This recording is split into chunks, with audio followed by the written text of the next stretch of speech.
আজকে আপনাদের জন্য নিয়ে এলাম বাঙালির অন্যতম প্রিয় পদ এঁচোড়ের কালিয়া। কাঁচা কাঁঠালের দারুণ স্বাদ আর মশলায় মাখামাখি এই রেসিপিটা করবে দারুণ মজাদার। গরম ভাতের সাথে একেবারে জমাটি এই পদ। চলুন তাহলে শুরু করি আজকের এই রেসিপি। নমস্কার বন্ধুরা, আমি পায়েল, আপনারা দেখছেন পায়েলের পাকশালা ইউটিউব চ্যানেল। এই এঁচোড়টাকে এইরকম ছোট ছোট টুকরো করে কেটে নিয়েছি। প্রথমে এটাকে আমরা জলে কিছুক্ষণ ভাপিয়ে নেব। তাই জন্য এই কড়াইয়ের মধ্যে দিয়ে দিলাম 1.5 লিটারের মতন জল, আর দিচ্ছি 1/2 চামচ নুন, 1 ইঞ্চির মতন দারচিনি, 1/2 চামচ হলুদ গুঁড়ো এই জলের মধ্যে দিয়ে দেবো। তারপর আমরা অপেক্ষা করব এই জল থেকে ফুট আসার জন্য।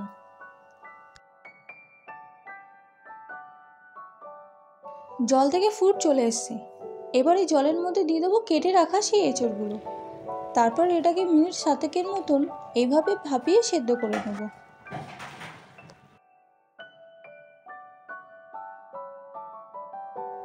মিনিট 7 মতন এটাকে আমরা ফুটিয়ে নিয়েছি। এবার এটাকে তুলে নিয়ে একটি ছিদ্রযুক্ত পাত্রে রেখে জলটাকে ঝরিয়ে নেব।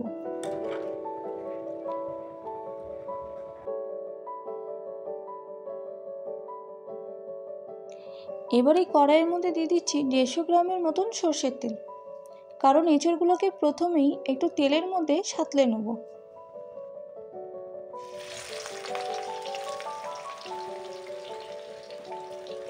মিনিট 3 মতন এই এঁচোড়গুলোকে আমরা একটু ভেজে নেব।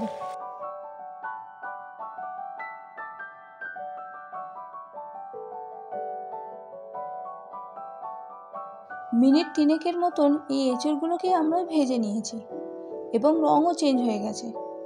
এবার এটাকে আমরা তুলে নেব।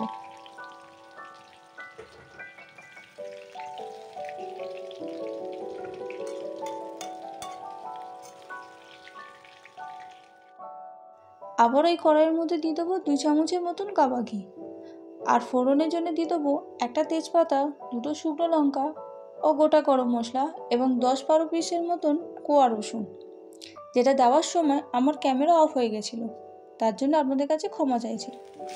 এবার দিয়ে দিচ্ছি স্লাইস করে কেটে রাখা পেঁয়াজ। এখানে 3টে বড় সাইজের পেঁয়াজকে আমি এইভাবে স্লাইস করে কেটে নিয়েছি। এবার এই পেঁয়াজটাকে আমরা মিডিয়াম টু লো ফ্লেমেই নরম করে ভেজে নেব। পেঁয়াজ আমাদের নরম হয়ে গেছে এবং কালারও চলে এসছে। এবার আমরা দিয়ে দেবো আদা রসুন ও কাঁচা লঙ্কা বাটা। এখানে 3 চামচের মতন আদা রসুন ও কাঁচা লঙ্কা বাটা আছে। এবার এটাকে কষিয়ে নিয়ে এর কাঁচা গন্ধ আমরা কাটিয়ে নেব। এবার দিয়ে দিচ্ছি সামান্য একটু জল, আবারও এটাকে আমরা কষিয়ে নেব।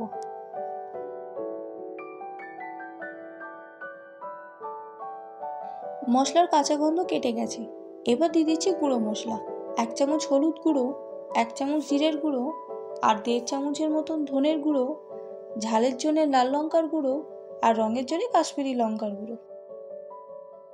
এবার এই সমস্ত গুঁড়ো মশলাগুলোকে খুব ভালো মতন মিশিয়ে নিয়ে কষিয়ে নেব।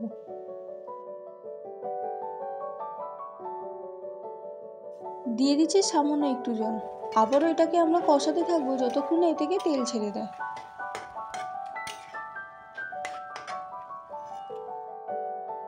মশলা থেকে খুব সুন্দর তেল ছেড়ে দিয়েছে, এই দেখুন। এবার ঠিক এই পজিশনে দিয়ে দেবো আমরা টমেটো পিউরি।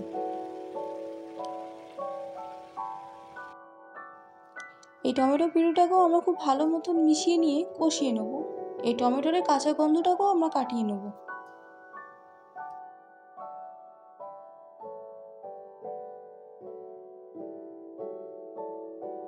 মশলা থেকে খুব সুন্দর তেল ছেড়ে দিয়েছে এবং গ্যাসের ফ্লেমটাকে আমি মিনিট 2 মতন বন্ধ করে নিয়েছিলাম, কারণ এই পজিশনে দিয়ে দেবো 150 গ্রামের মতন টক দই।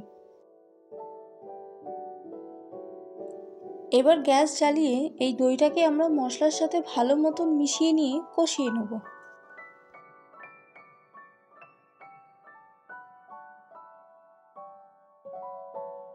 এবার দিয়ে দেবো পরিমাণ মতন নুন। এই নুনটাকে মিশিয়ে নিয়ে এই মশলাটাকে আমরা 2-3 মিনিটের মতন ফুটিয়ে নেব।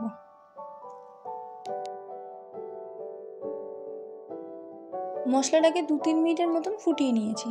এবার দিয়ে দিয়েছি সম্পূর্ণ এঁচোড়টা। এবারে এঁচোড়টাকে আমরা মশলার সাথে খুব ভালো মতন মাখিয়ে নেব, যাতে এঁচোড়ের মধ্যে মশলা খুব ভালো মতন ঢুকতে পারে।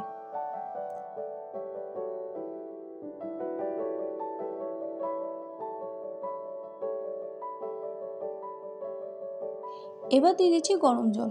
এখানে ঠান্ডা জল ব্যবহার করবেন না, চেষ্টা করবেন গরম জল দেওয়ার। এই জলটাকেও মিশিয়ে নিয়ে মিনিট 7 মতন মিডিয়াম টু লো ফ্লেমে এটাকে আমরা চাপা দিয়ে দেবো এঁচড়গুলো সেদ্ধ করার জন্য।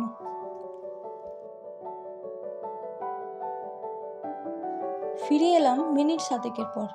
এবার দেখে নিই এঁচড়ের কী অবস্থা। এই দেখুন এঁচড় কি সুন্দর মজে গেছে। এবার একটু নাড়াচাড়া করে আমরা দেখে নেব এঁচড় আমাদের কেমন সেদ্ধ হলো।